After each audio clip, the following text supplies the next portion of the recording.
کچھ لوگ عزت کے لیے ساری زندگی لوگوں کے در پر جھکتے رہتے ہیں مگر عزت نہیں ملتی، اور کچھ لوگ ایسے ہوتے ہیں جو ایک لمحے کے لیے اللہ کے سامنے جھک جاتے ہیں، پھر اللہ انہیں پوری دنیا کے سامنے سرفراز کر دیتا ہے۔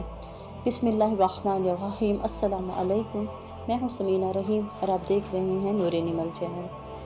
اگر آپ ہمارے چینل پر نئے ہیں تو ہمارے چینل کو سبسکرائب کر دیں تاکہ آنے والی نئی ویڈیوز آپ تک پہنچتی رہیں۔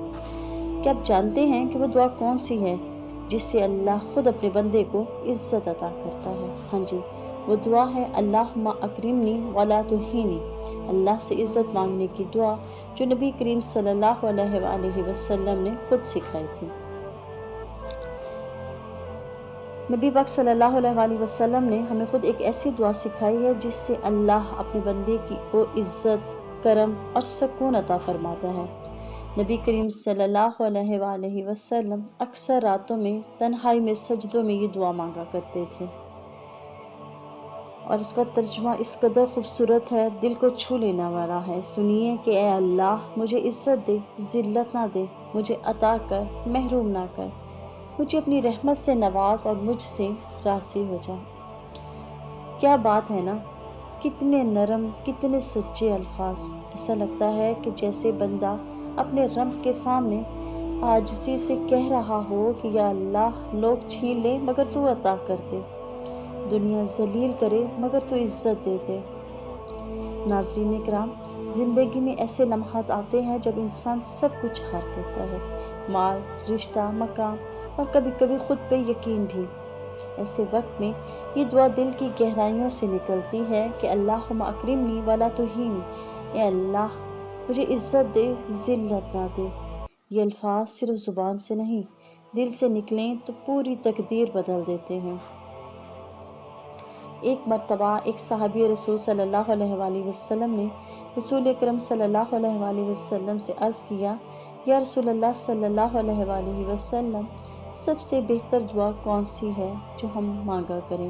نبی کریم صلی اللہ علیہ وآلہ وسلم نے فرمایا، اللہ سے معافی اور عافیت مانگا کرو، عزت مانگا کرو۔ ترمذی۔ کیونکہ جسے اللہ عزت دیتا ہے، دنیا کی کوئی طاقت اسے ذلیل نہیں کر سکتی۔ آپ جانتے ہیں کہ عزت کا تعلق صرف کپڑوں، مکان اور دنیاوی مقام سے نہیں ہوتا۔ اصل عزت یہ ہے کہ اللہ آپ کو اپنے قریب کر لے۔ جب آپ گناہ میں ڈوب جائیں تو اللہ آپ کی پردہ پوشی کرے، یہی عزت ہے۔ جب آپ کمزور ہوں تو لوگ آپ سے محبت کریں، یہی عزت ہے۔ جب تمام دنیا آپ سے منہ موڑ لے مگر اللہ کہے کہ میرے بندے میں تیرے ساتھ ہوں، تو یہی سب سے بڑی عزت ہے۔ اللہ تعالیٰ قرآن مجید میں فرماتا ہے، وَتُعِزُّ مَن تَشَاءُ وَتُذِلُّ مَن تَشَاءُ، سورہ آل عمران آیت نمبر 26۔ تو جسے چاہتا ہے عزت دیتا ہے اور جسے چاہتا ہے ذلیل کر دیتا ہے۔ یہ آیت ہمیں یاد دلاتی ہے کہ عزت انسان کے ہاتھ میں نہیں، حکومت، شہرت یا دولت سے نہیں، بلکہ اللہ کے ہاتھ میں ہے۔ نبی کریم صلی اللہ علیہ وآلہ وسلم نے فرمایا، جس کے دل میں ذرہ برابر بھی تکبر ہوگا، اللہ اس سے اپنی عزت چھین لے گا۔ صحیح مسلم۔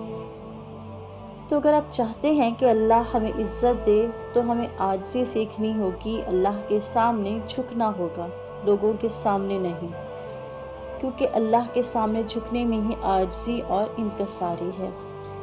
چلیے اس وقت دل سے دعا مانگتے ہیں، آواز آہستہ ہو جائے، دل نرم ہو جائے۔ یا اللہ، ہمیں اپنی رضا سے نواز دے، ہمیں عزت دے دے، دنیا کے ذلیل کرنے والے سے بچا دے اور اپنے در سے کبھی واپس نہ خالی لوٹانا۔ پیارے ناظرین، اگر آپ آج اس ویڈیو کو دل سے سن رہے ہیں تو یاد رکھیے کہ شاید اللہ آپ کو یہی پیغام دینا چاہتا ہے کہ میرے بندے، عزت میرے پاس ہے، لوگوں کے پاس نہیں۔ لہٰذا ہر نماز کے بعد، ہر مشکل گھڑی میں یہ دعا ضرور مانگا کریں۔ انشاءاللہ آپ کی زندگی میں سکون، عزت، کرم کے دروازے کھل جائیں گے۔ اور اگر آپ کو یہ ویڈیو پسند آئے ہو تو سبسکرائب ضرور کیجیے گا ہمارے چینل کو، تاکہ ہم سب مل کر ایسے ہی ایمان افروز پیغامات دنیا تک پہنچا سکیں۔ اور کمنٹس میں ضرور لکھیے گا اللہم اکرمنی، تاکہ یہ الفاظ آپ کی تقدیر میں لکھے جائیں۔ دعا میں یاد رکھیے گا۔ جزاک اللہ خیرن کثیرہ فی الدنیا والآخرہ۔